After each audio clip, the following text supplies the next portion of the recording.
Apologies with the delay of the release of this vlog.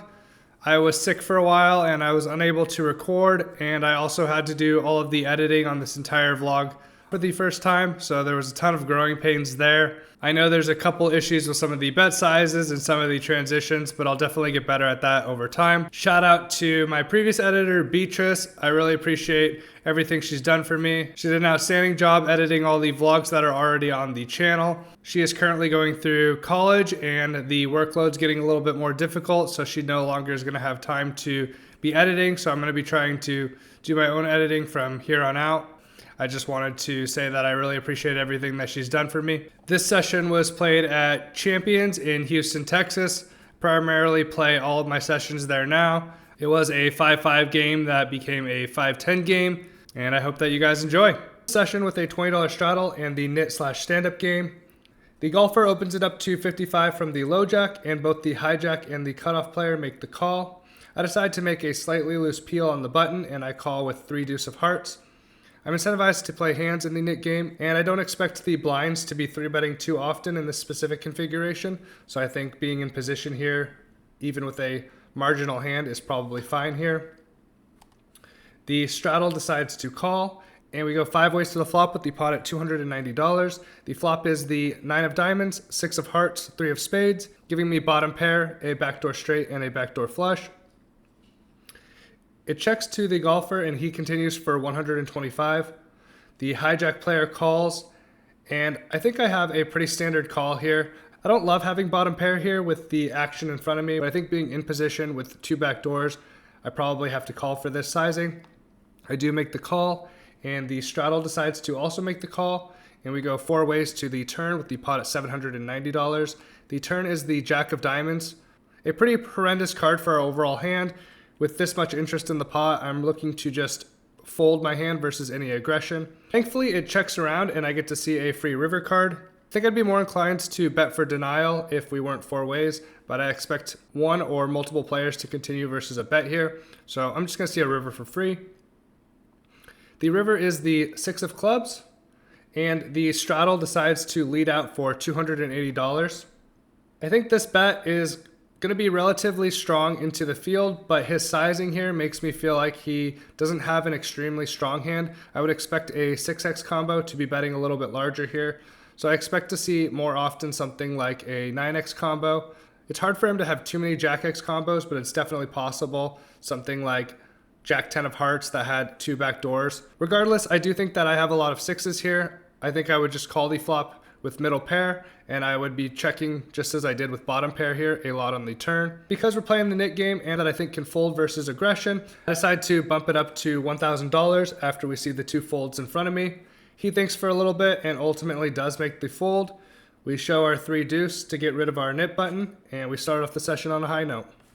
In the next hand, I make a pretty loose opening pocket 3s to $40 from early position. Generally, I think this is just going to be a fold, especially 9-handed, although in this specific configuration today, I think that it's probably okay. I expect to see my opponents calling a lot pre-flop and not 3-betting at a very high frequency, and I think that this hand plays relatively well multi-way. As expected, once the button calls, we see a call from the big blind and the straddle, and we go 4 ways to the flop with the pot at $165. The flop is an interesting one with the 4 of hearts, 4 of diamonds, and 2 of hearts.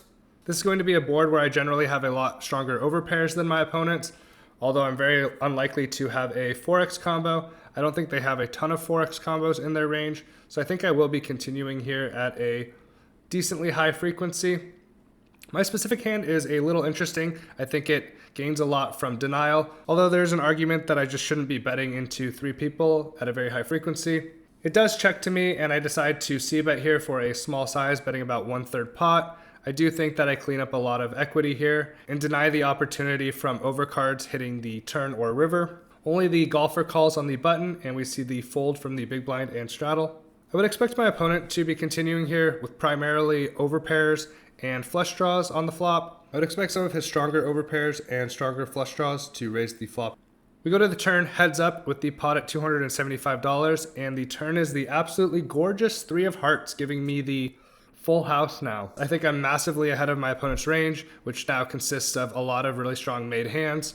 I decided to continue here very large on the turn, really trying to obtain as much value as possible versus my opponent's flushes, straights, and pocket pairs that contain a heart, or possibly a stronger pocket pair that's feeling a little sticky. And I bet full pot.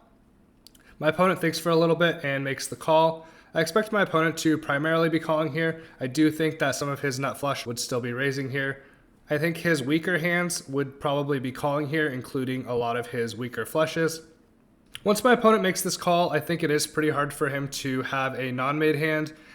The only single heart hands he has is going to be pocket pairs here. I don't think he's floating too often with just the ace of hearts when he has two players left behind to act on the flop, and I don't expect him to be calling with something like ace 5, ace 4 offsuit preflop.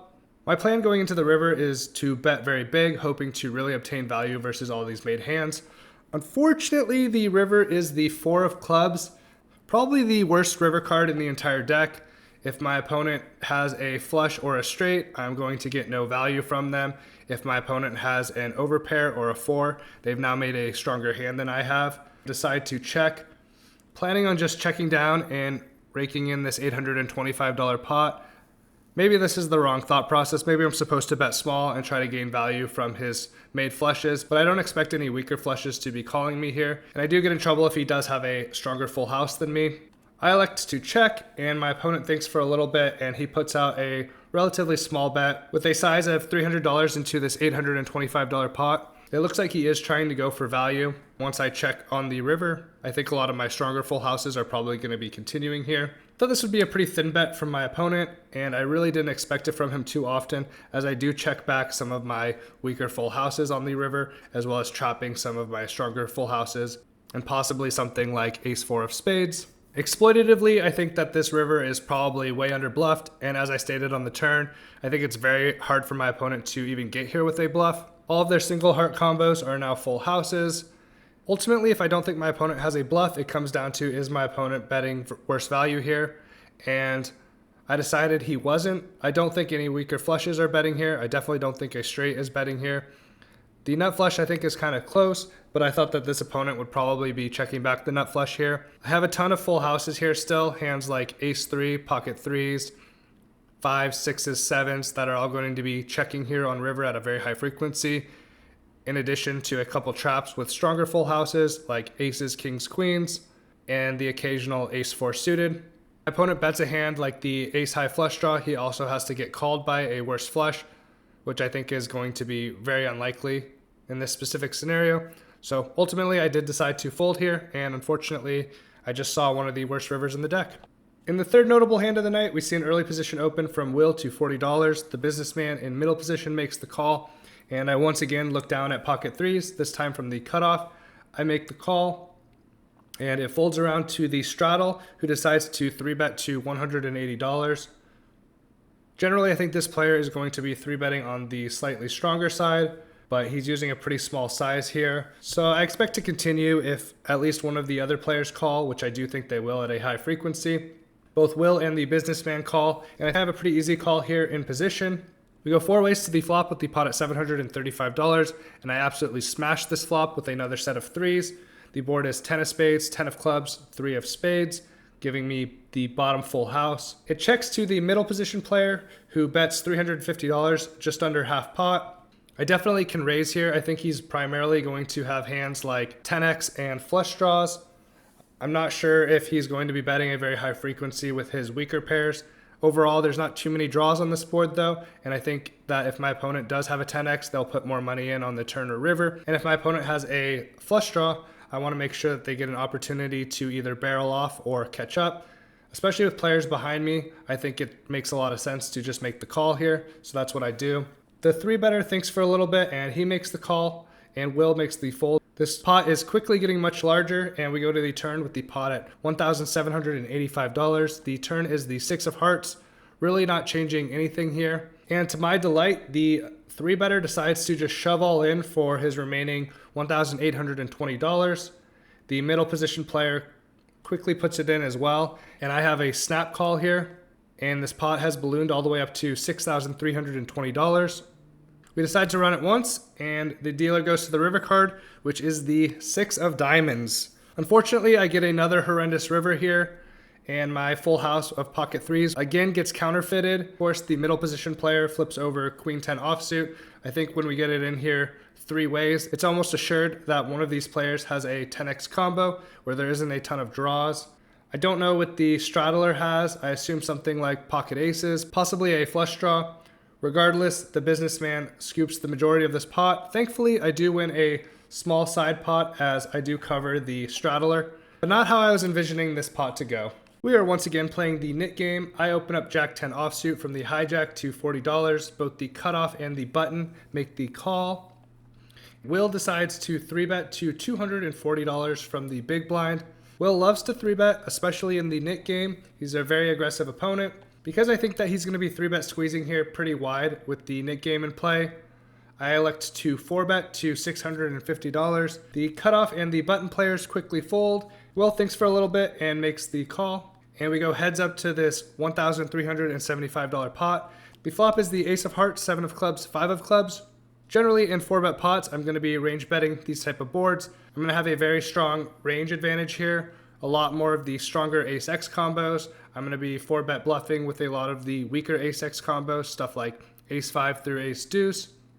And I think it's going to be really hard for my opponent to properly continue versus even a very small c-bet. I think my specific hand makes a lot of sense regardless with the backdoor straight and backdoor flush here. My opponent checks, and I'm just going to continuation bet here for a very small size. Continue here for $350. My opponent thinks for a little bit, and he makes the fold. And that's it. That's the hand. I get way out of line in the net game, and I scoop this $1,300 pot. In this hand, we see a hijack open from Will. Both the button and the small blind make the call. I look down at ace-queen offsuit in the straddle, and I think this is a pretty juicy spot to 3-bet squeeze. Will is going to be opening relatively wide from the hijack, and I don't expect either the button or the small blind to have a really strong range here. I think they're pretty capped overall. I bump it up to $325. Will quickly folds. The button decides to flat the $325, and very surprisingly, the Comic King in the small blind decides to shove all in for his remaining $2,400. I really think about this spot for a little while. Overall, I'm pretty happy with my hand. I expect my opponent to be 3-betting ace-king pure pre-flop. I also don't expect him to be flatting hands like aces, kings, or queens. Given those assumptions, I'm either always ahead or flipping. I don't expect the button player to have a very strong range here, even though he has called the 3-bet. I think that a call makes a lot of sense here, so I do put in the $2,400. The button folds, and we decide to run out 5 cards in this $5,200 pot. I flip over my ace-queen offsuit. My opponent flips over pocket sixes, which is still worst case scenario, but expected here. And we see the run out, which is the 8 of diamonds, 5 of hearts, 3 of diamonds, jack of clubs, and the oh so beautiful queen of hearts to give me the best hand in this $5,200 flip. The Comic King rebuys for $2K, and within an orbit, I get in another massive pot against him. This time he opens up from early position to $40. I look down at pocket queens to his left, and I 3-bet to $120. It folds around to him, and he makes the call. We go heads up to the flop with the pot at $260. The flop is the 6 of clubs, 8 of spades, 6 of diamonds. Overall, a very good flop for my range and my specific hand. I'm going to have a lot of the over pairs here. My opponent's going to have a lot of broadways that I can apply pressure on, as well as weaker pocket pairs. Obviously, I will be behind a small percentage of the time, but I'm going to be trying to put in a lot of money here. He checks, and I'm going to be using large sizes. I continue here for $175. He makes the call. I primarily expect this to be pocket pairs. He's going to have some 8x combo, something like ace-8, 9-8, or 8-7 suited. I'm not sure if he's going too much wider than that. He's also going to have some slow played hands like trip sixes and pocket eights, and some ace-high floats with backdoors. We go to the turn with the pot at $610. The turn is the 10 of clubs. Overall, going to be a pretty good card for my range and for my specific hand. And I think that my opponent could have picked up some additional equity here if they did call with a backdoor club draw, or if they do have a hand like pocket nines or pocket sevens that now have a gut shot. Because of that, I think I do want to probably continue large. My opponent could still have a hand like 10x, a small frequency as well. I bet $375. He thinks for a little bit and makes the call. We go to the river with the pot at $1,360. The river is the king of spades. I'm not really thrilled with the king of spades. I think I'm almost always ahead unless my opponent is slow playing a monster, but I think it's a lot harder for me to get paid as I have a lot of hands like ace, king, king, queen that I've now made top pair, and it's going to make it a lot more difficult for those pocket jacks, pocket nines, pocket 7 combos to continue here, as well as 8x. If my opponent checks, I am going to be continuing here, but probably for a small size. But that doesn't happen as my opponent decides to lead for $750. Pretty large sizing and screams a lot of strength here. It doesn't really make a lot of sense for him to lead here with hands like pocket 9s or pocket 7s, in addition to something like 10x or 8x that he has. And I can't think of too many bluffs that he has, possibly something like ace queen, ace jack of clubs. But overall, this screams a lot of strength. I think my opponent has some king x combos here, but primarily I would expect to see a monster here, something like a full house or 6x. Given that information, I do think that pocket queens is a fold here.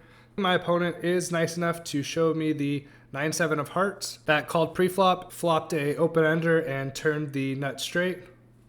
Thankfully, I get away from this hand with minimal damage considering the circumstances. In the final hand of the night, I open up ace king offsuit from the small blind to $40. Slippin' Jimmy is a very aggressive high stakes pro in the straddle. He 3-bets to 125. Facing a 3-bet from him in this position where there are very wide ranges, I think I have a pretty profitable 4-bet. I 4-bet to $335. And he decides to 5-bet to $750.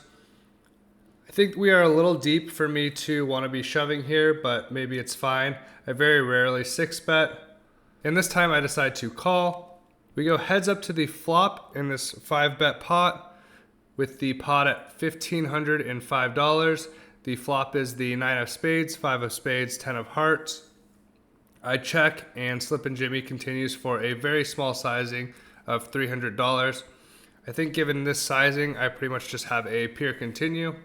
I make the call. We go to the turn, which is the 9 of diamonds. I don't think it really changes too much. I expect Slippin' Jimmy to primarily have over pairs here. Obviously, I block aces and kings as far as value. And then as far as bluffs, I expect him to have things like ace king, ace queen, and some of the weaker ace-x suited hands. I check again and he bets 500, another very small sizing. I think it's perfectly reasonable that he pretty much has his entire range here still.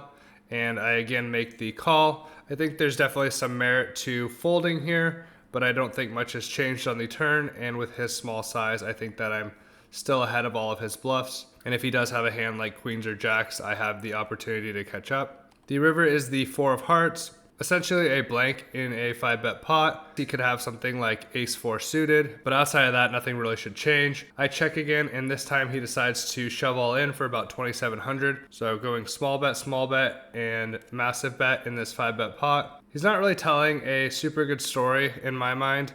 I'm not sure if he would necessarily shove something like queens or jacks when I could still have hands like aces and kings here, as well as hands like pocket 10s, pocket 9s, although those are obviously diminished somewhat with the board. And then I block his strongest range of hands, which is aces and kings. I don't think he is betting some of these weaker pairs at a very high frequency. Something like 10s or 9s is a 5-bet, but I guess it's possible. I think if he does have a bluff, it's going to be a very weak pair like pocket 2s, pocket 3s, pocket 4s. Obviously, pocket 4s is a set now. So I'm kind of in a weird spot. His line looks pretty strong overall, but I know that he is more than capable of bluffing here. I'm still ahead of pretty much all of his bluffs. Ultimately, I do decide to make the fold, as I do think that he could have something like pocket deuces that he's turning into a bluff, or something like ace 4 suited, trying to get me off of a stronger pocket pair. If I'm not beating all the bluffs, then this hand doesn't really make sense to bluff catch. After I fold, he shows the 2 of clubs, so I'm pretty sure he did have a hand like ace 2 of clubs. In this instance, my read was correct, but it's very difficult for me to call, and Slippin' Jimmy was able to push me off of what was most likely the best hand. Some less than stellar runouts with some of those full houses, but thankfully I still had a very profitable session. I made about 2.5K this session. Very happy with the result overall. I really appreciate everyone tuning in. If you could please like, subscribe, and comment. It really goes a long way to growing the channel, and I do really appreciate it. I'll see you guys in a couple of weeks.